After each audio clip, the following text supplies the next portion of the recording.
Defensive force. Force is only sometimes justified to defend someone's life, freedom, and/or property. Since governments naturally grow in scope over time, this constitution is established to block that growth, so that the least amount of force that's required to defend life, freedom, and/or property is used and the greatest amount of freedom is preserved.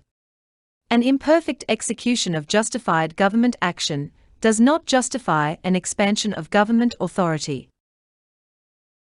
All people are permitted to arm themselves with whatever weapons they believe is needed to defend themselves and others, with the exception of nuclear and biological devices whose primary purpose is to be a weapon, which are forbidden.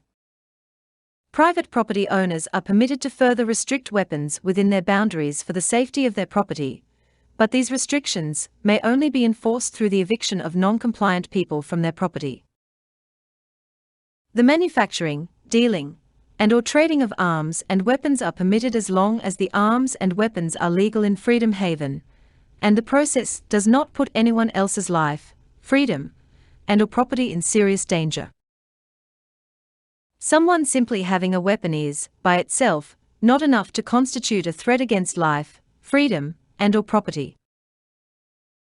Since we oppose the expansion of government, only the minimal amount of force needed should be used in a particular situation, so that the situation is not escalated.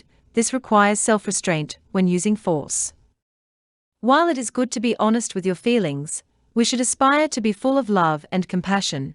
It is better to act out of love for that which you are protecting, than to act out of hate for the person who threatens what you're protecting.